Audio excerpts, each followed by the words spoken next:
Let's make sure that he's nicer. Hello. Gosh. Is this thing on? One of these days. Hi, everyone. Don't mind Hey. my double chin. We gotta turn our mics on. You just press that on button until that light goes green. All right. I We're think we're live. professionals. We made it. We've only been here an hour yapping. Only. Can you imagine? Yeah. 2 Tauruses with a Gemini Mercury yapping. Yeah. Forever. No. It'll never stop. No consequence of time. We don't know what time is. No. Well, I'm so excited you're here. Me too. Thanks for having me. This is so Of course. exciting. I love to yap, but I'm glad you're down to yap too. That's what I do best. That's what we do best, man. Yeah. Welcome back, everyone. Welcome to the Ritual Wellness Space podcast. We are live from the moon room, and a little wiggly. A lot of things I forgot to do as we went before we went live tonight. But it's fine. It's just me. It's a solo show tonight. But I do have my dear friend Nicolette Russo here, who'll be joining us and chatting and yapping for your entertainment tonight. So welcome. Tauruses. Yeah. We're both Tauruses. 2 of us. When's your birthday? May 12th.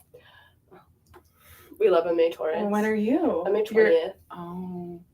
All right, because you're the cusp. Yeah, I'm on the cusp. Yep. So I'm almost a Gemini, but I don't want to talk about it. Yeah, no.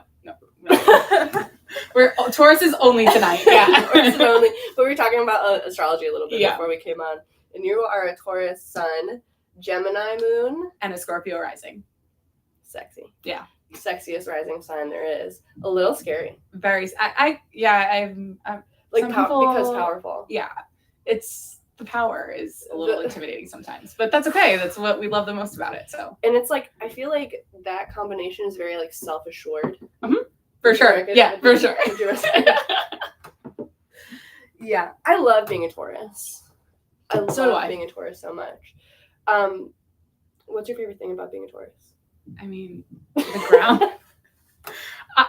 I don't want to say How do being you stubborn. But- No, the grounding. It really, being a Taurus and being an earth sign really does keep me grounded. Yeah. When all my other pieces want to just like fly away into the sky. Goodness So for that. And yeah. I think you said you had like 3 Gemini placements. I have so many Gemini placements. Yeah. Thank God for that Taurus. Mm-hmm. It's a very like grounded like the 12th of May, I feel like is the most exalted Taurus. Yeah. Like in the middle of May. Yeah. I can't help it. It's feel perfect. It's just perfect. She's just Yeah. this central little Taurus queen out here in Yeah. the world. Yeah. And it's so great to have you here because we're talking about an up and coming chakra workshop that you are hosting in this space, which Yeah. is going to be so exciting. And that's coming up on the 14th. Yep. Here at Ritual Wellness Space, we have a couple things coming up in the next 2 weeks. So make sure that you keep that in mind. I'm looking off camera because there's a schedule right behind me. This Saturday, we have the Self-Care Saturday Market. This is the second time that we've hosted, and it's going to be both inside Ritual Wellness Space and out on the balcony in front of Bar Root Studios. It's going to be a vibe. There's going to be so many vendors, so many cute little opportunities to shop. You can also catch 3 Pilates classes on Saturday, which is a treat. And I'll also be here with Teresa Ayers reading tarot cards right here in this office. So make sure you stop by. The market is free to attend. Classes are $20 per person. And come shop small business this holiday season. I think it's going to be excellent. What are you doing on Saturday? You coming to the market? I wish. My sister's bridal shower is on Sunday, so I'm going to be on the other side of Florida. But so my spirit will be here celebrating with you guys. Yeah. Period. Well, you can catch Nicolette next Sunday on the 14th. here for a chakra workshop, which we are going to talk about. And we also have a couple different things going on next week too. We have hypno and breath work happening in here on Friday the 12th at 6 o'clock. Yes, until 8:30. This is our second time doing it. Don't miss it. Tickets are live on the website, as well as a shadow work workshop in here as well on the 13th. So if you really want to go all out, you can make this a whole weekend of personal and spiritual development next week here at Ritual Space. But definitely you don't want to miss the Chakra Workshop, which is going to happen in the studio next door.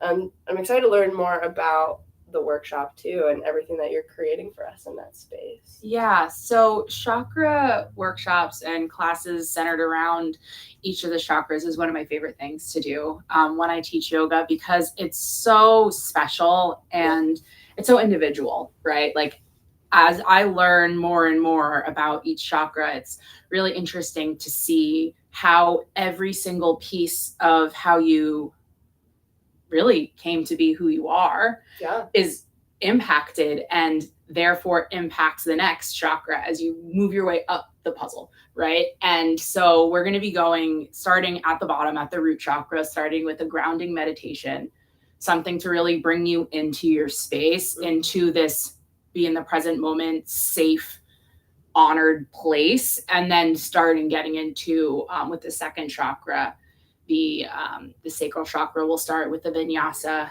make it super fiery, get creative, go through the solar plexus, heart openers as we get into the heart chakra.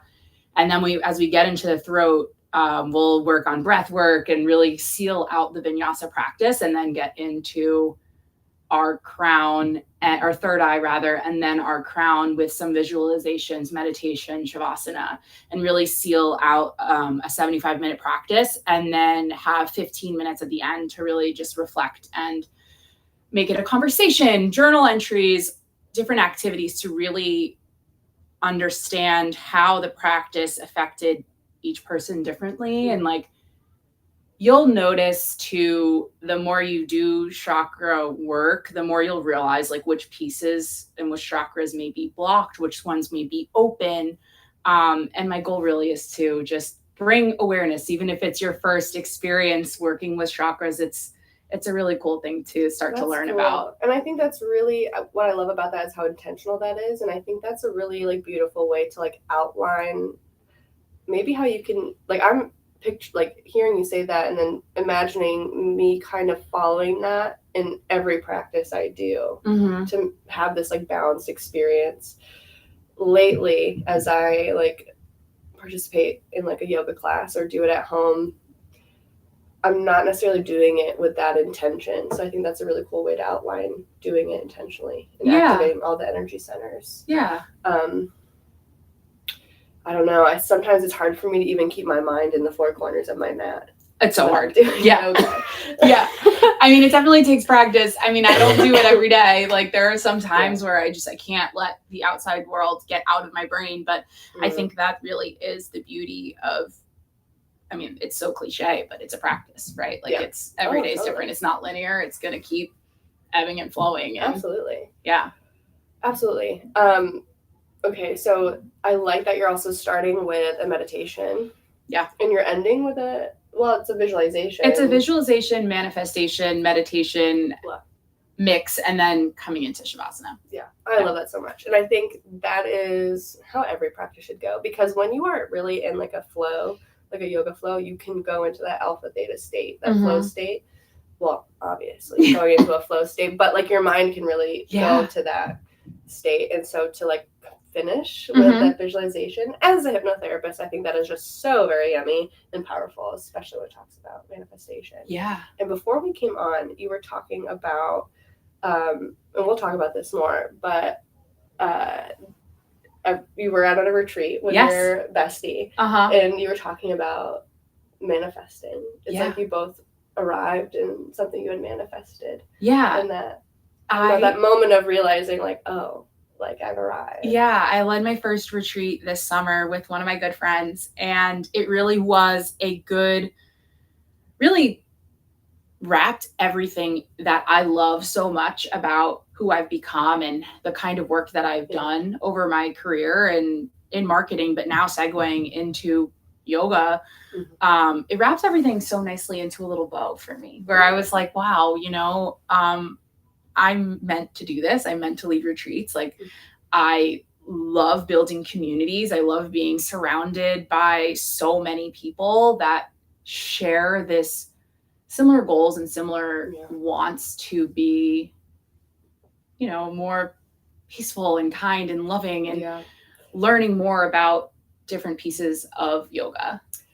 I think that's powerful. And isn't that what we all want? Yeah. Is to be in that like shared community. I have not been on like a retreat that is like outside of this country, outside of Fort Myers. Okay, well then you should. Sounds like I should come on one of your retreats. Yeah, you should. I love that. And something about that process, like thinking about like planning that feels so like big picture. Yeah. But you've done it with ease and you're planning to do it again. Yeah, I'm going to do another one in March. And then I've got 2 more that I'm thinking about. They're in the works, probably one next summer and then in the fall. So It's something that I definitely want to continue doing. I love it. It's a lot of work, but it's not really work because I love it so much, so it's one of those things. But it does take a lot of different pieces to come together to create something really beautiful. Oh, yeah. I can only imagine. How long do you feel like that takes you to plan and coordinate everything? It really depends. Yeah. I mean, there's so many pieces of it. I mean, I think finding the venue or the company that you're working through, that takes the most time because that needs to be done months, if not a year in advance in order to start marketing and planning your classes and your theme and all that. But the planning, I mean, one of my really good friends, Katie, and I were doing a retreat in Thailand in March, and we already have our theme. We're actually going to be doing it around the chakras as well. And so just chakra energy everywhere. Yes. But, and there's going to be a full moon. So that'll be fun being in Thailand during a full moon. Yeah. But we have our themes picked out, but we'll probably start sequencing classes in the next month or so. So it's really only like a few months of planning, but it depends. I mean, everything is going to be different, and each one has a different plan and theme too. That's amazing. Yeah. And so when you were planning the chakra workshop, what went into or what inspired the workshop? So I've always been really interested in the chakras. And I actually taught a sacral chakra workshop. Well, it was a class really, but I made it kind of into a workshop in San Diego last year before I moved here. And it was a hit. Oh my God, everyone loved it. So then I was like, okay, I'm going to start from the beginning. I'm going to do a root chakra. And ironically enough, that root chakra class was like a week before I decided to move home. Well, a week before I moved home, after I decided, but the class was planned months before I made the decision to come back here. So it's funny how little things like that, all circles back to each other. But I loved it. And I've got a lot of positive feedback from my students. I felt like such a great sense of purpose doing it, and seeing them all react similarly and positively was such a great opportunity and experience for me to be like, okay, this is something that I should explore. And I found this book. It's called Eastern Body, Western Mind. Yeah. And I have that. I have it. It's in my backpack over there. Yeah. I have it as well. You do too? Yeah, I sure do. I love that book. It is so good. And it really, I started reading it, and I bought it when I started doing those classes in San Diego. And when I decided to do this workshop with you, I decided to read the entire thing instead of just little snippets. And oh my God, it's eye-opening. It's amazing. I think that everybody who works in or has passion in some sort of health and wellness, whether that's yoga, psychology, anything, should read this book. It's amazing. And it really helped me formulate how I want to build this class. Absolutely. I agree 100%. I have read that book. I've not read it completely. I have read it in moments of inspiration because I think in my own work as a hypnotherapist, I'm trying to understand the somatic and the psychosomatic experience that we're having, and making these connections to the different physical, mental, emotional experiences that we're having as people, and how it's all tied together. And I think the most important thing that we can do as a really stepping into our our conscious well-being is understanding that we are energetic beings and spiritual beings having this human experience. Perfectly said. Trying to understand what am I feeling? And it's so easy to be disconnected from the physical and the energetic body. Yeah. or to be just in your thoughts, and how that also like manifests certain blocks and challenges in the energetic body too. Yeah. Womb healing is a big passion of mine, sacral healing. Yeah. And I guess that's, the sacral chakra would be the most connected to the womb, but that's also root.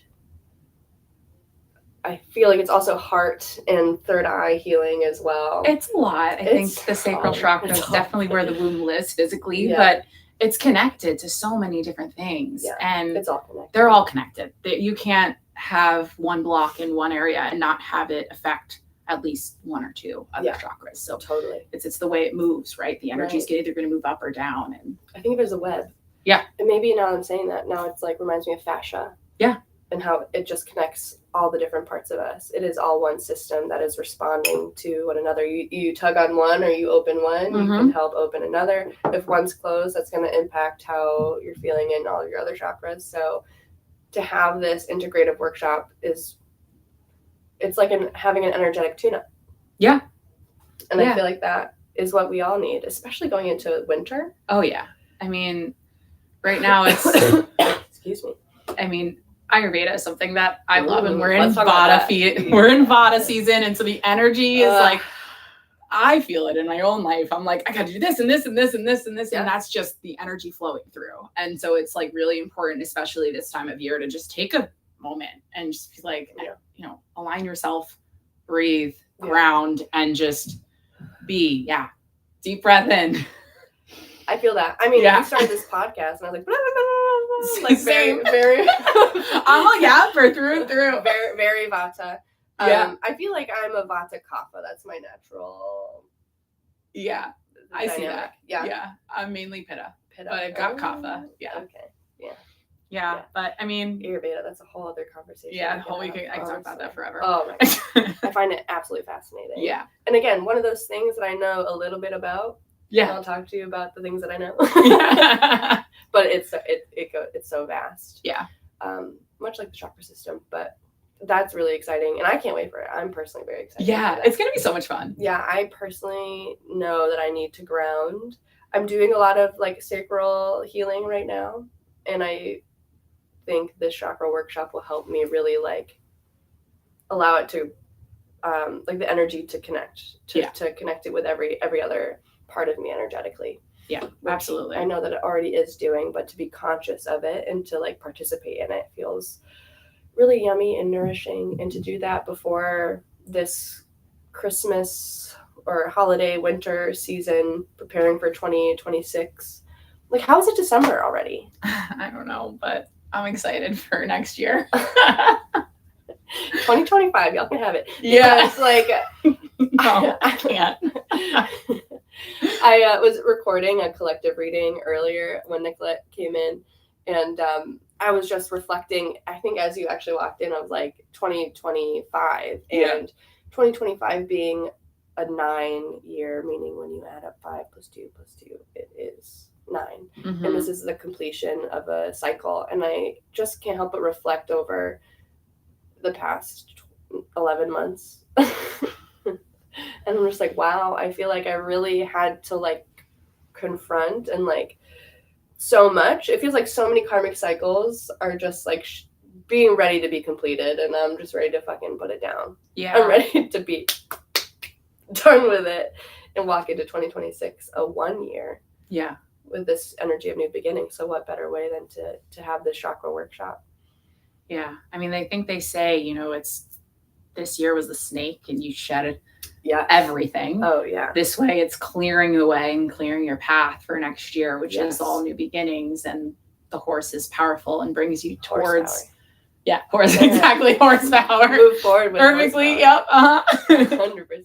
Yeah. Oh, I love that. I'm excited for this.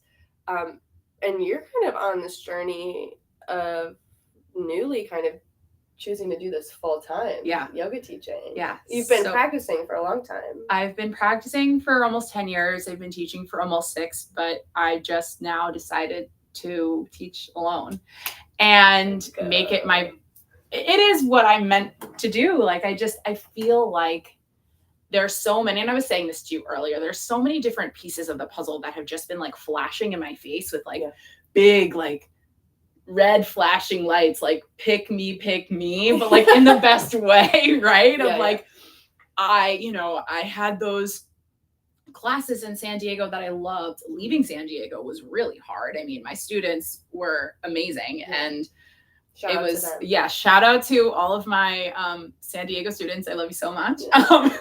But leaving was really hard because it showed me that I loved teaching so much more than I ever thought I did, and I thought I loved it a lot. So I mean, even more than that is incredible. And then leading my first retreat, and now having this opportunity to really dive fully into my own yoga practice and then teaching full time has just been a journey, but I'm really excited. It's such a beautiful journey to go out on your own and create your own thing, your own business, your own brand, and knowing your background too in marketing, I feel like you know what you're doing. You know how to sell enough. And it is different when you're selling yourself. And that comes with a whole layer of stuff too, of being seen and perceived and just talking about yourself all the time. I don't know. Maybe not I don't know. Do you have a hard time with that? No, I love talking about myself. No. No. But I do have struggle with the idea of selling myself and my services. That's more challenging. Talking I could talk all day. Yeah. But that's the part that's been a hurdle. But it's fine. It's just all in my head, It is. It's mind over matter, I think. Absolutely. And this is something that I think about for myself too, because I too could talk. I could talk about anything for a long time. That's why I have a podcast. Any excuse to talk. And it's a beautiful thing. And like, I don't know, I think for me there's a reframing about selling and marketing, sales and marketing, because everything that you do and everything that you talk about when you're in alignment with your joy and your passion, like you are going to influence somebody to want to take a class with you or do a private or come on your retreat. Right. Because every opportunity is an opportunity to sell, even if it's not a hard sell. And is the intention and the purpose really to make the sale? No.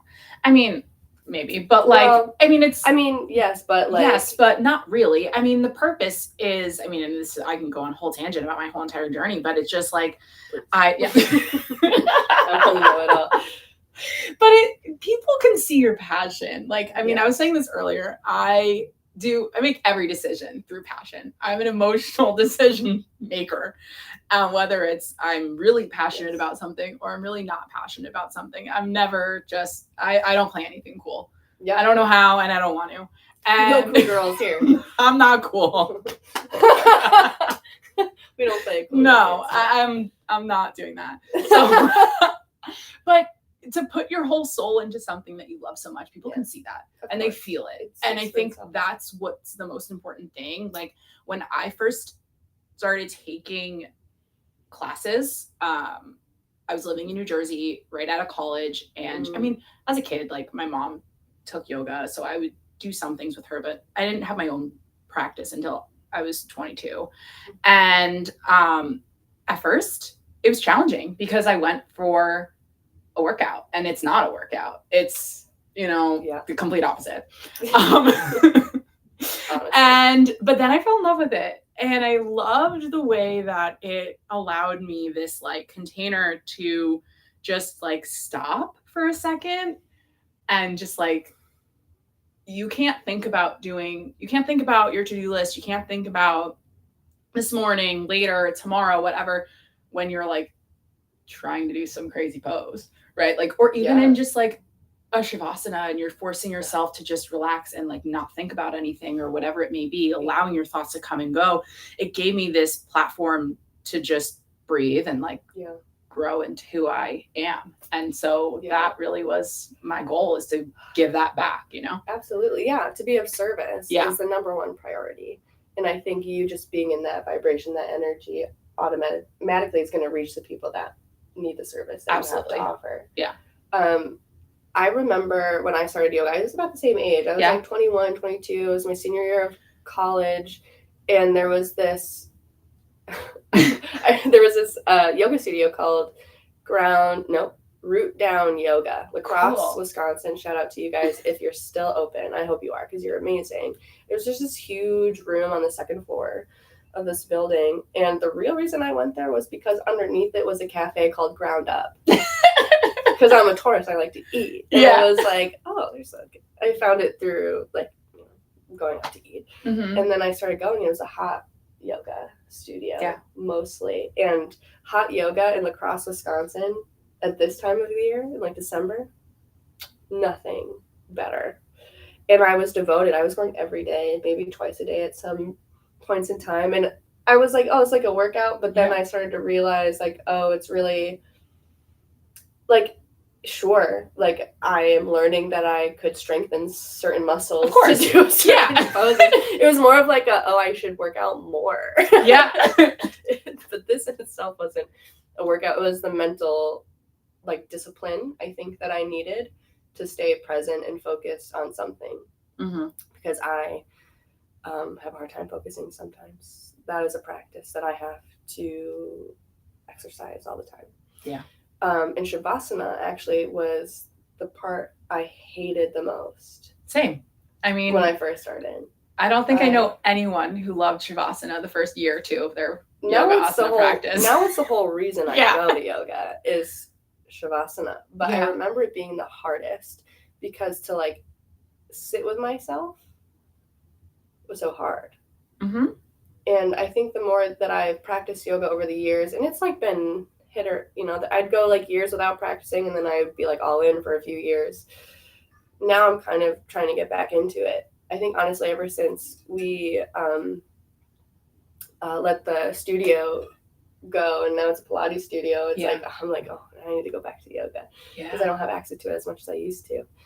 But now like Shavasana is my favorite because yoga is now that excuse to It's very hypnotic. It's very meditative for me now. It's more of a mental practice than it is physical. Yeah.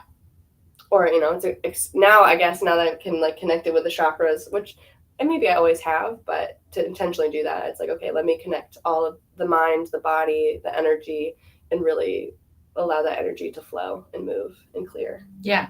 I mean, that makes a lot of sense. I mean, as the more I get into my practice, the deeper I learn about myself. Yeah. My bread and butter of teaching is always going to be power, like a power flow vinyasa class, because that's just what built me up as a teacher. And I love it so much. And it's so much fun to teach. But my practice is now less. It used to be, 90% power or some sort of vinyasa and like 10% restore. Mm-hmm. Now it's like maybe 60-40. It's like the more I get deeper into my practice, the more I feel comfortable sitting with myself and sitting with my thoughts and allowing myself to just breathe. And it's really, I mean, don't knock until you try it. It's amazing. I love it. And there's just so many benefits to really going deeper into these poses. Yeah.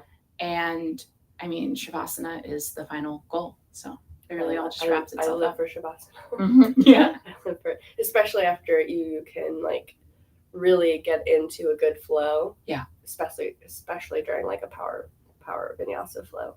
And then just to like release it all. As honestly, especially if you're doing any kind of like guided, I don't know. So I've been in yoga classes where it's just a silent Shavasana. Mm-hmm. And that is some of the most powerful shit, honestly. Yeah. That I think I can experience. But I also love a guided, like, progressive relaxation. Yeah. And, like, visualization in a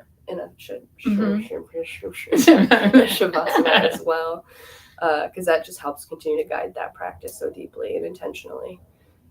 Do you have, like a traditional structure, not traditional structure, that's not the word I'm trying to, do you have like a structure you use as you teach? Like when people come to a class with you, can they expect like a similar flow or structure? Not to say every class is the same, but do you have your own like thing that you offer in a class as you teach? That's a great your question. thing? Sometimes I ebb and flow. There are some seasons where, I mean, my students know this, and my friends know this. Some seasons I'll, cue them through a 2 or 3 minute plank. But right now I'm not Rude. not trying to be that mean right now. So hasn't been part of my teachings in a few months. So you're welcome. But no, I think there's always going to be that bell curve in my classes, but I think it's really about reading the room and knowing, I have what I'm expected or what I'm hoping to teach. But if I notice that students want more or less or something different, like I'm just gonna, create what the room needs. And I think that's the most important thing as a teacher, is creating a container where each individual person can feel safe to explore what they need to explore. Absolutely. And it's an interesting journey, and it's a really fun journey to be able to offer that. That's awesome. Yeah. Do you feel like you have a pretty intuitive connection as you teach? Oh, absolutely. I mean, I feel the energy of everything around me at all times. I almost always know things before they're said. So yeah, in here. A little bit. It's that Scorpio rising. Yeah, a little witchy, but that's okay. Witchy. Yeah, we don't know anything about that. No, that's awesome. Okay, so this journey started 10 years ago. Yeah, about. Okay, and you started teaching 6 years ago. Yeah, I got certified. I started my TT January of 2020. Yeah. So we graduated in April, and I started teaching on Zoom. And oh my God, it was so challenging to teach on Zoom because you can't read the bodies, you can't touch anyone, you're talking to a computer screen. But in order to teach a class through a screen, you have to really nail down your cueing. And I think that really helped me grow at like a different rate than I would have had to if I could just, plop on my mat and demo really quickly. Sure. In a physical space. So it really launched me into, once we were able to teach outside in the parking lot and things like that, it really gave me the comfortability to just start picking up classes. How interesting. That's when you started teaching classes during a global pandemic. Yeah. At a time where people probably needed it the most. Absolutely. Too. Yeah. That's so fascinating. Okay, and so you did that, but you've moved here recently from San Diego. Yeah. So in 21, I moved to San Diego, and then I came here this past March. So I was there for almost 4 years. Oh, so you were teaching in New Jersey. In New Jersey. Yeah. Oh, wow. Yeah. Oh, yeah. Yeah, I know New Jersey during the pandemic. We definitely needed you then. Yeah. Absolutely. So did you what was that like for you? Were you reaching mostly local people through a studio? Yeah, so I was lucky enough where the studio that I did my training at, they hired us at the end of our training. So it was really was lucky. And That's awesome. I will always have a special place in my heart for Nirvana in New Jersey. If anyone has been there or heard them, they're amazing. And so that's where I started my journey. I started taking classes from them, 10 years ago, and wanted to do my training with them, just because I had a really strong connection with the teachers and felt so trusting and comfortable there. And so I was able to just start teaching out the gate. So it was really my community, my hometown. So when the pandemic hit, I moved out of my apartment in Brooklyn back to my parents' place with my sister. And so I was in my hometown, living in my childhood home with my sister, running around, doing yoga all the time. And it was so much fun. That sounds very considering healing. It was very healing. Yeah. And so it was a really beautiful time and a really beautiful place to start my journey really as a teacher. Yeah. Like a homecoming kind of in a way. Okay, and then you moved to San Diego, and you were kind of saying off camera that was kind of not the plan. No, it wasn't the plan at all. I went to San Diego on accident. And after being there for 24 hours, I decided I was going to stay. And I did. I didn't leave for 4 years. That's awesome. Yeah. That's so cool. Yeah, and it was great. And it really just showed me, I mean, you were saying this earlier, like we really do get the opportunity to design our own lives. Mm-hmm. And it's so cool once you can like realize that and decide that like you're in control and like you can really do whatever you want. There's nothing. It's not that serious. No. I said that earlier. I said Nicolette came in and I was like, I make content in the most unserious way. Because I can. And I don't, what does it mean to be serious? I think we can take life too serious, which is an interesting maybe connection that I personally have with yoga too. It helps me maybe stop taking things so seriously and come back to basics. Yeah. Which really is breath. Yeah. It's the most basic, but also sometimes the most important thing that there is. I've been exploring transformational breath work recently, and yoga has taught me so much about the breath and breath work as well. And then to do it off the mat, but still almost like practicing yogic principles in yoga, even if it's not in a traditional, when I think traditional, like a movement-based practice, just doing it on just through breathing, it really helps bring back to the, what is most important. And that can be so enlightening when you kind of can clear out all of the noise, all of the distraction, all of the woulda, coulda, shouldas, things that we feel like we should be doing or could be doing better. And we come back to just the moment and the power in the present moment. You can listen to yourself more, like loudly, more clearly. And so for you to just be in the present and to choose, like, I really like it here, I'm just going to stay. Yeah.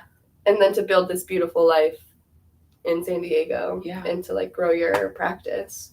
Because you started, or you were growing you were teaching when you were in San Diego. Yeah. You were not full-time teacher. I was still working in marketing at the time, but I was teaching on the side. But it was because I was teaching in that community that made me realize, like, I love this so much. Yeah. But it's really interesting. I want to circle back to the point that you made about, your breath and how you think that your yoga practice is sometimes, all the shoulds and on the mat and stuff. But when you look at, and a lot of people don't know this, but there are 8 different pieces of yoga. They're called the 8 limbs. Have you heard of them? I feel like yes, probably. But you're about to tell me more than I know about it. So there are 8 limbs of yoga, and asana actually comes after pranayama. Pranayama is the breath. So there's so many different pieces that are part of your yoga practice. And the physical classes, everyone thinks yoga is a headstand. It's not. Like, it is. If like that's yoga, a headstand. I'm not able to do that currently. Right. But it's like you see all these like influencers like doing all these crazy poses, and those are amazing, but it's not the only piece of yoga. There's so many different pieces. It's how you act within yourself. It's releasing those shoulds. It's allowing yourself to live in the present moment, like you said. One of the things that I love that my teachers have told me that I try to create this space for my students for is, release everything else.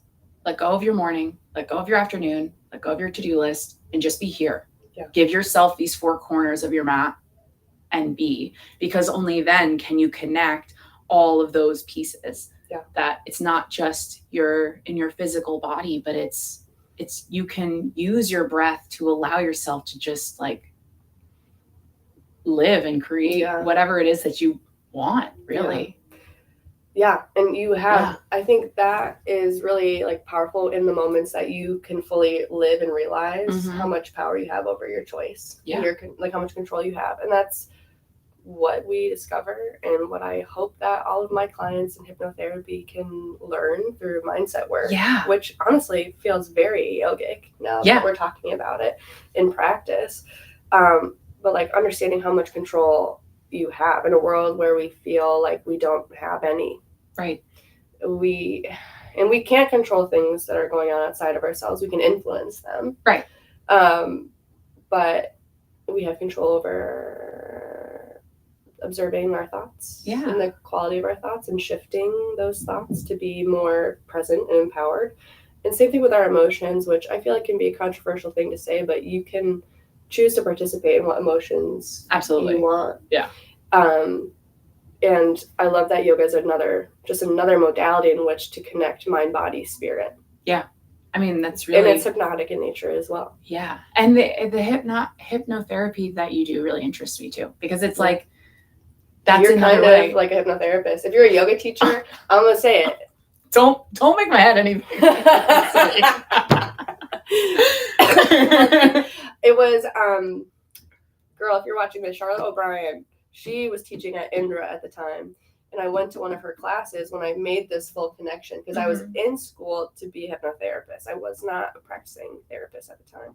But I was in her class, and I was recognizing myself going into like a trance state in the flow. And I was like, this girl has no idea, but she is literally practicing hypnotic modalities. And I don't know if during yoga class? Yeah. Whether she didn't mean to, but it just happened. Innately, like when you think about it, right? Yoga teachers usually are at the front of the room, the front of the studio. Everyone is following your cueing and your lead. There's some sense of authority. You're the teacher, so we are following your lead. We are listening to your teachings.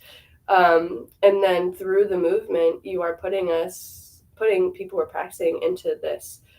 You are guiding us through this flow state. And so when we really can get into this, especially when you're cueing the flow with breath, you can go into that alpha theta state. You can really open your mind and your subconscious. And what makes a powerful yoga teacher are those sweet nothings that you whisper to us as we move our bodies and go in the flow, because our minds are actually, especially if you are fully able to participate in that state, we are then really absorbing the teachings that you're sharing with us. Yeah. And integrating that into the movement. And it can be so powerful and transformational. And then now, as you go into Shavasana and fully are in it and then participate in a visualization, you're also helping us create new neural pathways and visualizing, especially if there's like any kind of like anything, really anything that you would put in like a visualization can support people really feel empowered in what they're creating for themselves. So if you think of it that way, like, I mean, it those does are kind of make sense. Those are all really influential modalities. So yoga is powerful. Yeah. It's so powerful. I mean, it's my favorite thing. So. And I'm so glad that you do it. Yeah, me too. So you teach, you're doing the workshop here. This is a pop-up workshop. Yeah. It is from 4 to 5:30 in the studio on the 14th. So next Sunday from the time that we're recording this. So you have time, plenty of time to go reserve your spot. I believe it's $55 for the 75 minutes or 90-minute flow. 75 minutes of flow, but the whole entire workshop's going to be 90 minutes. 90-minute workshop. Yeah. It's going to be pretty powerful. But you're also teaching locally. Yeah, so I'm teaching at the Treehouse in Sanibel, and I'm going to be starting to teach at Indra in the next few weeks. Hell yeah. So I'm really excited about my offerings, and I have my retreats coming up. Yes. So cool. So that's going to be fun. And I'm also offering privates and mentorships for any teachers. If a teacher is new and they need some guidance or just want a little hand-holding as they begin their journey, that's something that I can provide some experience and guidance with, or, if anyone's looking for a private, I do those as well. That's so awesome. Yeah. That's so exciting. I'm curious if you have ever reflected on this, or maybe I'm putting you on the spot now, but don't scare me. No. It's all through your experience. Yeah. Because you have taught virtually in New Jersey, in your hometown, which is so awesome. Yeah. And then you were teaching at a studio, same studio? Where? In San Diego? Yeah. Okay. I taught at the same studio for about 3 years. That's awesome. In San Diego, yeah. And now you're teaching at a couple different spaces, but also like really stepping into your like brand, because you are a full-time yoga teacher now, which is incredible. And it's no easy feat, but so empowering. Yeah. And I'm curious, like, this is just a thought that popped into my head. Do you notice like a difference in the yoga like culture in these different like places? Obviously it's like it was New Jersey and it was virtual during a pandemic. So the time and place impacts how people practice. But compared to like the culture in San Diego, I imagine is a rich yoga community. Yeah, I wouldn't say the culture is different, but I would say the market is. Yeah. So what the students want and what they need definitely are different between the 3 different places, but it's just adapting to what they need and becoming the giver that is able to provide the spaces, that is able to recognize, okay, this market needs something different. How can I adapt myself and my offerings to give them the safe space that they need? Yeah. And they're all totally different, but it's How would you compare them? Well, I mean, I'm just genuinely curious. San Diego is a very powerful, empower driven city. In a physical sense. Students want more physically, which was so much fun because I love nothing more than, cueing fun, challenging things. But New Jersey, I think, was different because I really was just learning. I was getting my feet wet. I was with the community that I was practicing with, right? Like they were my fellow, like, I guess I was a student with them, and then grew into being a teacher, and then started teaching teachers that taught me, other students that I practiced with, friends. Like it felt more of a community that like lifted me up into, like, gave me the space to learn how to grow and to be a student. I mean, to be a teacher rather. And then Florida is a completely different market. I mean, it's a much slower lifestyle than in the Northeast or even in San Diego. Even though it's California, it's still a city. So it's adapting that and noticing what the market is and what it's asking for, and then just being able to create the space that they need for it. And the snowbirds are starting to come back, or they're already here. They're starting. I got a couple of them for Thanksgiving, and that was a fun class. Oh my gosh. How many classes are you teaching over at the Treehouse? 2 right now, but it will be 3 starting Christmas Eve. I'm going to be adding a sculpt class, actually. So that'll be fun. Yeah. Now, I went to the Treehouse for the first time in November. I was lucky to do a guided meditation, a group hypnosis, and sound bath with Shelby. Yeah. And I saw the inside of that space, and I was like, oh, it feels so good. It's so nice in there. I love the space that Shelby created. It's gorgeous. Yeah. And from one humble treehouse to another, I have so much love and respect for it. And it's the energy in there is very light, but it's also very cozy because it's not the smallest studio I've ever seen. It's not necessarily small, but it feels like really intimate. It's intimate. I mean, it's a treehouse. So that's perfect. Really, it was perfectly branded. Yeah. Shout out to Shelby. But it really is. It's very homey and cozy, and there's lots of like incense and candles, and we make tea, and it's such a beautiful energy there. So, so nice. Are you teaching on the beach as well? Are you still doing that? No, I'm no longer doing the beach classes, but I am really excited to continue teaching in the studios. Yeah. And then Indra, which is a beautiful studio. If you've not been there in in Fort Myers, Southwest Florida, you absolutely should. That was my first studio. When I moved down here, and Megan has done a great job, and all the teachers there are phenomenal. Megan's amazing. That's awesome that you're joining the roster there. Beautiful studio. And it's pretty poppin' there. I feel like Indra students, they're like serious yogis. They're pretty cool. They kind of intimidate me sometimes. Like, I love the vibe there. I was actually just talking to Megan earlier, and I was saying to her how the vibe in Indra is very fun and lively, and it's just a beautiful place to be. And so I'm excited to be joining the team. It really is so awesome. And so you start soon. You start the next couple of weeks. Yeah, in the next few weeks. So heck yeah. Keep an eye out. I'll let you know when that's up and ready. Absolutely. Yeah. And then of course here. On Sunday. Next Sunday. Sunday. Yoga under the disco ball. the Pilates studio. It's shifted over there in the studio. Yeah. It was ritual yoga space. Yeah. In the most beautiful way. No, I love what Kelly did in the space. It's so cool. Her Gator Girl brand is the funniest thing. She is Gator Girl. Yeah, she really is. We are all Gator Girl. Yeah. At the heart of it. Uh-huh. So that'll be really fun. We'll have to show you how to turn the ball on so it can just go. Yeah. I'll probably keep it off. It doesn't really feel like it's for the chakra grounding, but maybe just so I know how to turn it on. Yeah. So I can, just for fun. Yeah.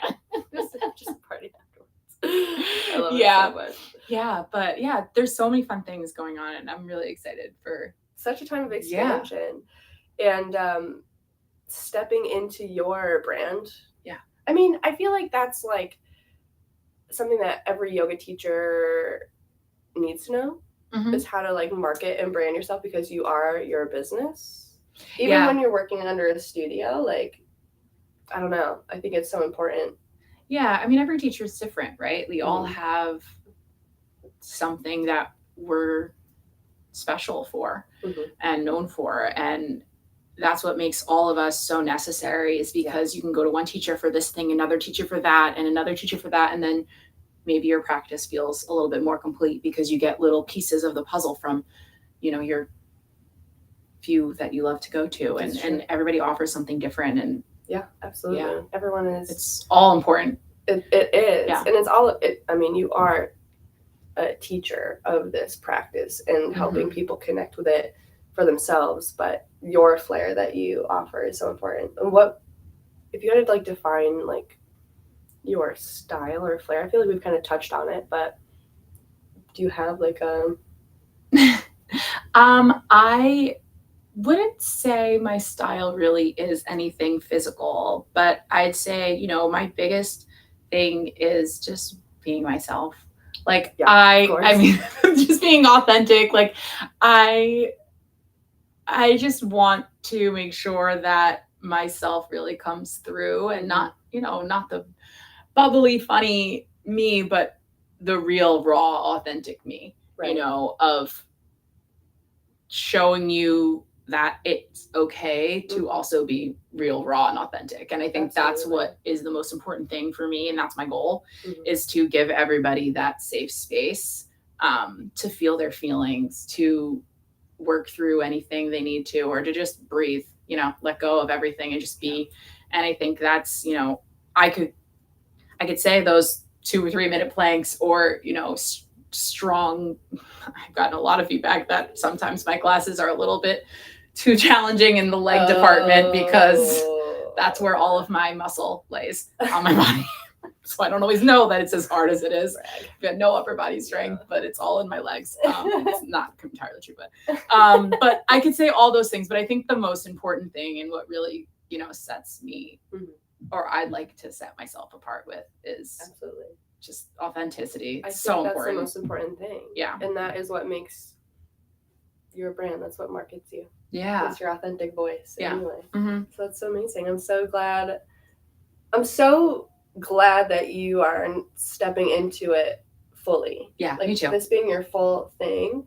And I mean, I'll speak for myself. Like, I've been practicing hypnotherapy, and my business has existed for years now, but it isn't until recently that I've like fully gone into it. And it is like a whole nother ball game. We kind of talked about this a little bit off camera, of just like, you have to like, I have the delusional potentially self-trust that I have that it's just going to work out. It's just like, I'm fully committing to this reality. Yeah. Like, I eat, sleep, and breathe this. This is what I do. This is for me. And it's just all going to work out, and it has, because it has to. But also because it just is. It flows. Well, it's both, right?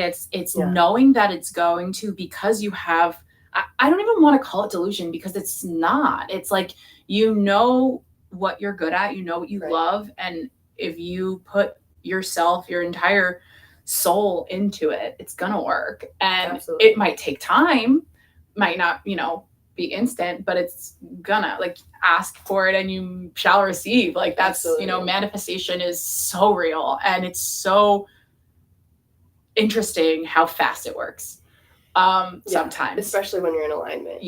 I was reflecting on this the other day. It's like when you are allowing yourself to just fully step into your passion, which you said as an emotional authority. We were talking about human design, the little that I know. Yeah, I'm just learning. So yeah, powerful stuff. Yeah. You know, trusting your emotion and putting it all into it, and then also allowing your thoughts to align with the joys and desires of your heart. Like your heart is the biggest electromagnetic field in your body. Yeah. And so that is creating a vibration that obviously is attracting things to you. And then when your thoughts are aligned with it, it just amplifies it even more. Yeah. So when you keep your mind in alignment with your joy, it's like, I trust this. I know this is for me. I love this so much. You speak that into existence, it will manifest. Yeah. And I mean, it sounds like you teach that intentionally you're going to teach it intentionally in your workshop. Yeah, for sure. But that's part of, I think, this whole practice of yoga and alignment for the self. And it's magic. Yeah, it really is. It's so beautiful to see, like, when someone wants something and manifests it, and then it just feels like it just plopped in front of them, but you know it didn't. Like, it's by design. Yeah. And by your own design, right? Because you asked for it. But like, it's so cool to watch and to experience also too, because you know, I'm loving it. So you can have the things you want simply because you want it and you deserve it. Yeah. And anything that makes you believe that you can't, that's why we breathe through it in yoga. Yeah. Breathing is power. Breathing is power. Yeah.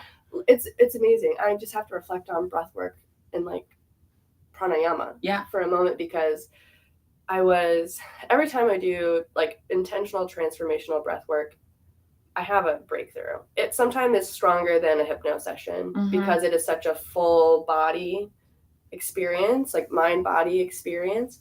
And I was sharing it with a friend of just like how I'm inspired to do this breathwork facilitator training in January too. Oh, like I'm really lit up by it. And she was saying, well, isn't it, and she's a massage therapist, so she was like, isn't it interesting, like when you're breathing in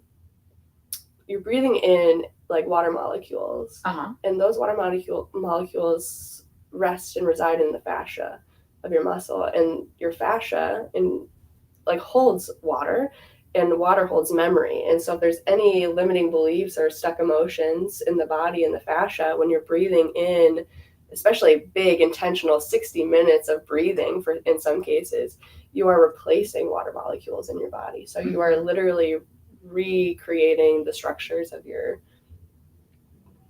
fascia. You're reprogramming your fascia and your memory in your body. I think that's fascinating. That's amazing.